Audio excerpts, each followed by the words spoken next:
Do not forget to like and subscribe to the channel to receive all new. How to draw.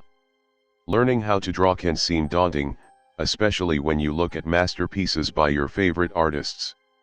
However, it's important to keep in mind that even the great masters started as beginners.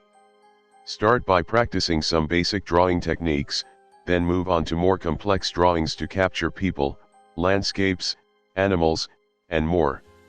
If you keep at it, you'll likely be surprised at how quickly your drawing skills improve. How to practice general drawing techniques. 1. Start by drawing basic lines and curves.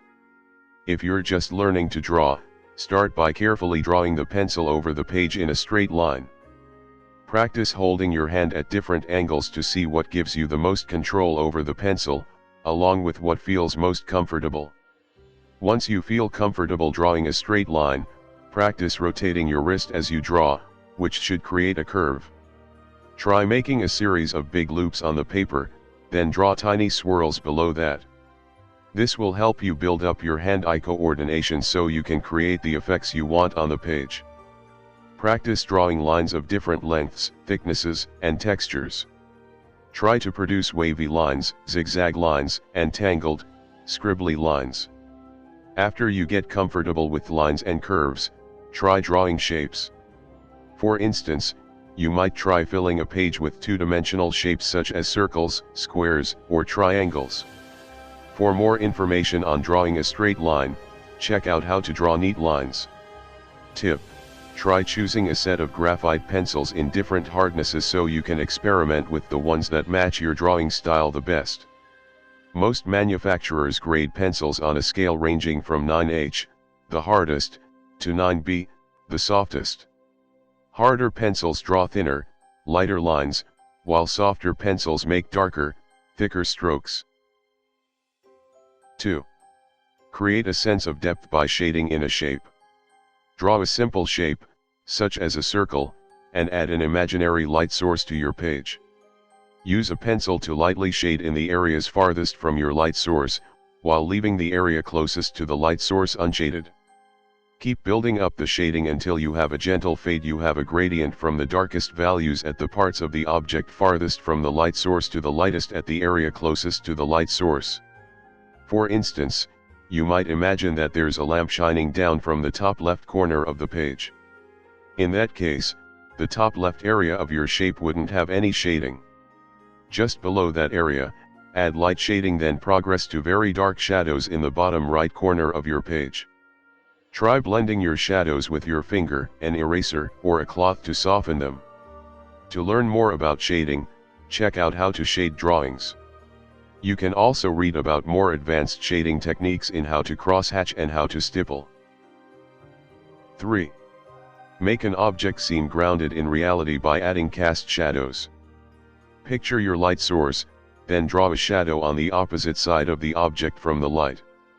The shadow should be the same shape as the object, although it may be longer or shorter than the object itself, depending on how far away the light source is and the angle of the light.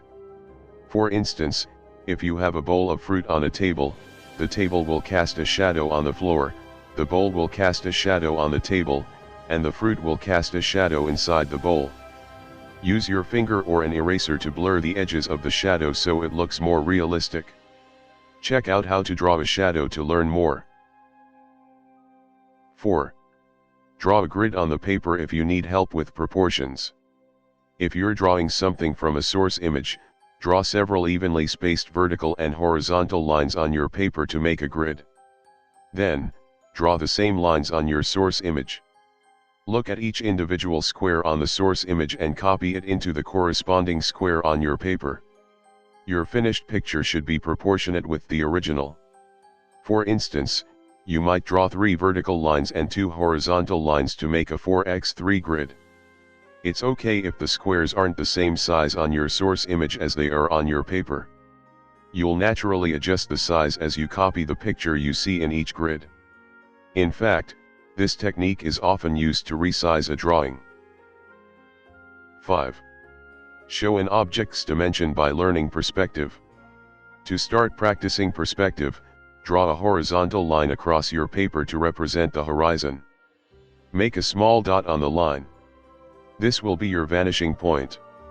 Next, draw two angled lines that meet at the vanishing point and stretch down toward the bottom of your paper.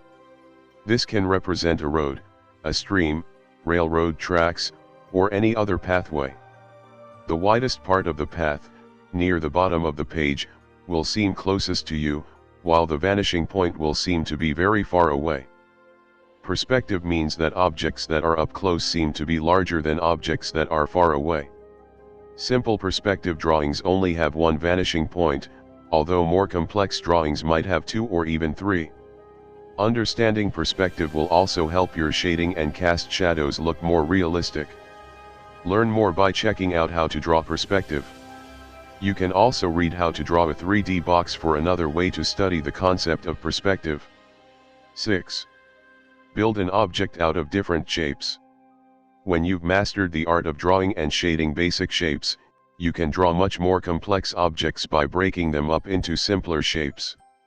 Look at something you'd like to draw, such as a human figure, a car, or your hand, and try sketching out the basic shapes that make it up. You can practice by taking an image such as a photograph from a magazine or newspaper and outlining the different shapes directly on the image. For example, take a picture of a car and outline the rectangular shape of the windshield, the circular shapes of the tires, and so on. Once you've sketched out the shapes that make up your image, shade them in to create depth.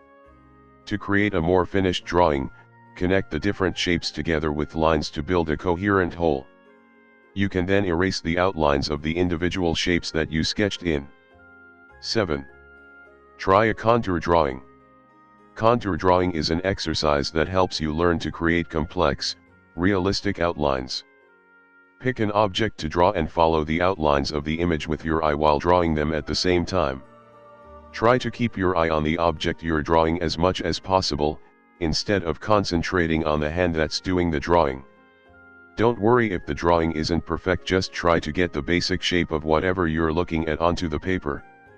Make a game of it by trying a continuous contour drawing. Try to connect all the outlines of what you see without lifting your hand from the page or going back over what you've already drawn. 8. Outline your sketch first, then add details to keep your drawing proportionate. When you're taking a drawing from sketch to finished work, don't worry about the small details right away. Start by filling in basic shapes and values, then clean up your drawing and add details as you go. If you focus on intricate details too soon, you might make one part of your drawing too big or too small, and the work will feel out of balance when you're finished. For instance, if you're drawing a flower, you might start by sketching out the lines of the petals and stem. Once you've done that, you might start adding details like the center of the flower and the curves of the leaves and petals. Finally, you would add shading and any intricate details that are left. Do not forget to like and subscribe to the channel to receive all new